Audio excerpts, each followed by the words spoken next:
பண்டைய எகிப்து நாகரிகத்தில் அரசர்கள் இறந்தவுடன் மறு உலகிற்கு செல்வதாகவும் அவ்வுலகில் வாழ அரசர்களுக்கு இப்பூவுலக உடல் தேவைப்படுவதாகவும் இறந்த அரசர்களின் சடலங்களை பாதுகாப்பது அவசியம் என்ற நம்பிக்கை இருந்ததால் அரசர்களின் சடலங்கள் பதப்படுத்தப்பட்டன. இறந்தவரின் உடலை தனியாக ஒரு கூடாரத்திற்கு எடுத்துச் சென்று மரணக்கட்டில் என்ற ஒரு கட்டிலில் அவரை கிடத்தி பேரீச்சை மதுவாலும் நைல் நதி நீராலும் அவரை கழுவுவார்கள். உடலில் இடது பக்கத்தில் அறுத்து உள்ளே இருக்கும் பகுதிகளை வெளியே எடுப்பார்கள். நுரையீரல், கல்லீரல், வயிற்று பகுதிகள், குடல் பகுதிகள் எடுக்கப்பட்டு கல் உப்பை கொண்டு பதப்படுத்தப்படும். இருதயம் அறிவின் இருப்பிடமாக கருதப்பட்டதால் அது உடலுக்குள்ளேயே இருக்கும். ஒரு நீண்ட வளைந்த கம்பியை மூக்கின் வழியாக நுழைத்து மூளையை குடைந்து எடுத்து விடுவார்கள். பின்னர் உடலில் உள்ள ஈரப்பதத்தை நீக்குவதற்காக உடல் நாட்ரான் எனப்படும் கல் உப்பால் மூடப்படும். உடலை வெட்டும் போது வரும் ரத்தம், சதை ஆகியவற்றை தனியாக சேகரித்து மம்மியை அடக்கம் செய்யும் போது அதனுடன் சேர்த்து அதை வைத்து விடுவார்கள். 40 நாட்கள் கழித்து உடலை மறுபடியும் நைல் நதி நீரால் கழுவி அதன் மீது வாசனை எண்ணெய்களை தடவுவார்கள்.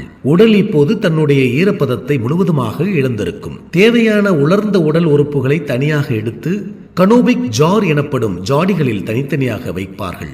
இந்த ஜாடிகளும் உடலோடு சேர்த்து பாதுகாக்கப்படும். பின்னர் உடலுக்குள் உமி, காய்ந்த இலைகள், துணிகள் என சில பொருட்களை வைத்து மூடுவார்கள்.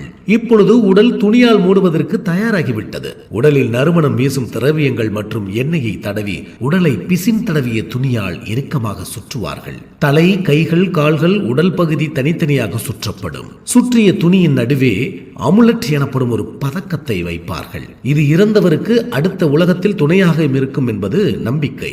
உடலை துணியில் கட்டி கொண்டிருக்கும் போது மதகுரு இறந்தவரின் தலை அருகே நின்று கொண்டு சில புனித வார்த்தைகளை உறக்க கூறிக்கொண்டிருப்பார். இது கெட்ட சக்திகளை விளக்கும் என்பது அவர்களின் நம்பிக்கை. கைகளையும் கால்களையும் இறுக்கமாக கட்டி பின் கட்டிய கைகளுக்கு நடுவே இறந்தவரின் புத்தகத்தில் உள்ள சில வரிகளை பாபிரஸ் தாளில் எழுதி வைத்து விடுவார்கள்.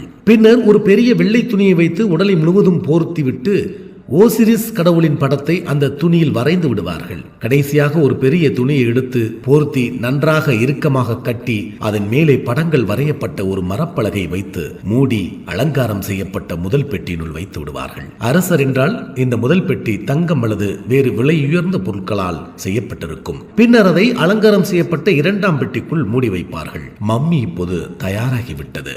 இவ்வளவும் முடிந்த பிறகு தனது இறுதி பயணத்திற்கு தயாரான மம்மியை உறவினர்கள் மக்கள் பார்வைக்காக வைப்பார்கள். அவர்கள் அழுது முடித்து இறுதி சடங்கு